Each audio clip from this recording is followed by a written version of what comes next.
अपने दुश्मन मुल्क चीन पर पैनी नजर रखने के लिए भारत सरकार दुनिया की सबसे ऊंची एयरबेस बनाने का फैसला कर चुकी है, जिसकी आधारशिला भी रखी जा चुकी है। आपको बता दें कि इस एयरबेस में कुल लागत तकरीबन 200 करोड़ की बताई जा रही है। दरअसल रक्षा मंत्री राजनाथ सिंह ने मंगलवार को लद्दाख के पास न्योमा एयरबेस की आधारशिला रखी है।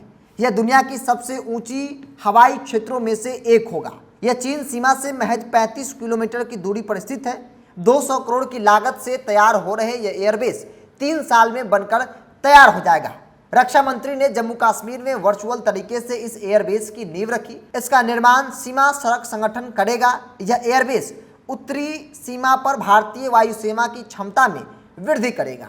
इस एयरबेस से लद्दाख में निगरानी बढ़ाने के लिए लड़ाकू विमान, नए रडार व उन्नत ड्रोन संचालित भी किए जाएंगे। गौरतलब है कि न्योमा लेह हाईवे क्षेत्र व एलसी के बीच महत्वपूर्ण अंतर को पाटने के साथ पूर्वी लद्दाख में जवानों की त्वरित आवाजाही को सक्षम बनाता है।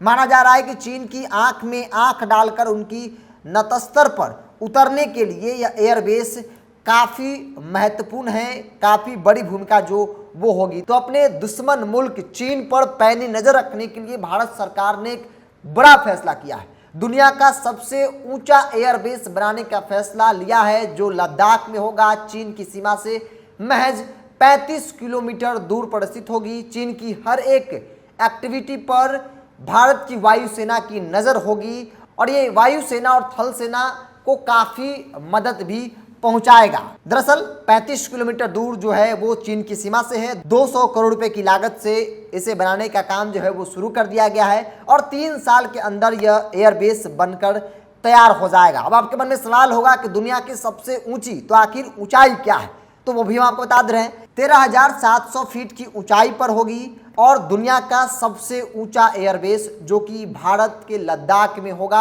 और ये कई मायनों में खास। और भारत की सेना, चाहे वो वायुसेना हो या फिर थल सेना हो, दोनों को काफी मदद भी पहुंचाएगा। दरअसल रक्षा मंत्री राजनाथ सिंह ने पश्चिम बंगाल में पूर्व निर्मित बागाडोगरा और बैरकपुर हवाई अड्डे भी राष्ट्र को समर्पित किए गए हैं। 500 करोड़ रुपए से अधिक की लागत से पुनर्निर्मित ये हवाई अड्डे न केवल भारतीय वायुसेना की तैयारी को बढ़ाएंगे, बल्कि क्षेत्रों में वाणिज्य उड़ान संचालन की सुविधा भी प्रदान करेंगे। तो रक्षा मंत्री ने बीआरओ की जिन 90 बुनियादी ढांचे परियोजनाओं राष्ट्र को समर्पित किए हैं, उनमें से 36 अरुणाचल और 26 जो है वो लद्दाख में है। तो वायुसेना को और शक्तिशाली करने के लिए देश की सरकार, रक्षा मंत्रालय ने कई बड़े फैसले लिए हैं, जिसमें एक सबसे बड़ा फैसला कि लद्दाख में बनेगा दुनिया का सबसे ऊंचा एयरबेस, जो चीन पर पैनी नजर रखेगा। जो दुश्मन मुल्क चीन है उनकी हर एक गतिविधियों पर उनकी नजर होगी और न सिर्फ वायुसेना को यह एयरबेस मदद करेगी, बल्कि थल सेना के आवाजाही या फिर तमाम जरूरत की चीजों में यह एयरबेस जो है वो थल सेना को भी काफी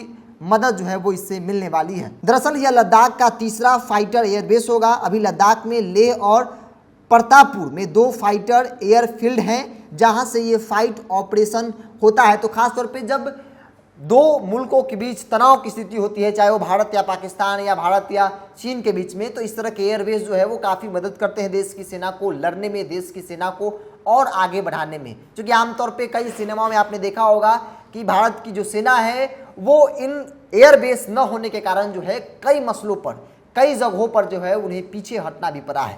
भारत पाकिस्तान की लड़ाई पर बनी फिल्मों को अगर आप देखे होंगे या फिर भारत चीन की बीच की लड़ाई पर फिल्में जो बनी, उसमें कई ऐसी तस्वीरें दिखाई गई जब रात के वक्त में या फिर दिन में जब लड़ाई शुरू हो गई अचानक से, तो एयरबेस काफ़ी दूर था। इस वजह से जो है वो तो लड़ाई लड़ रहे उन सेनाओं को मदद नहीं मिल पाती है, ज़रूरत की चीज़ें, हथियार, खाने पीने की सामग्री जो है वो नहीं पहुंच पाती है। लेकिन आज की तारीख में सरकार रक्षा जैसे मसलों पर काफ़ी सख्त है और यही बड़ी वजह है जो रक्षा मंत्रालय ने बड़ा फैसला लिया कि लद्दाख में दुनिया का सबसे ऊंचा एयरबेस बनेगा, जिसकी आधारशिला भी रखी जा चुकी है।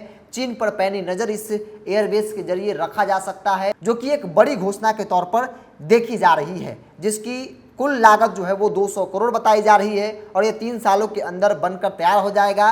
बात अगर और एयरबेस की कर ली जाए तो ऑलरेडी पहले से 2 एयरबेस है वहाँ पे, जहाँ पे जो लड़ाकू विमान उतरते हैं और वहाँ पे पहले से रहते हैं, और तीसरा होगा जो कि भारत की सेना के लिए काफ़ी मददगार के तौर पर देखा जा रहा है। आपकी क्या राय है इस विषय को लेकर? आप अपनी राय को कमेंट्स बॉक्स में रखिए। अगर आप अपने चैनल को यूट्यूब पर देख रहे हैं तो सब्सक्राइब कर लीजिए, फेसबुक पर देख रहे हैं तो पेज को लाइक और फॉलो कर लीजिए।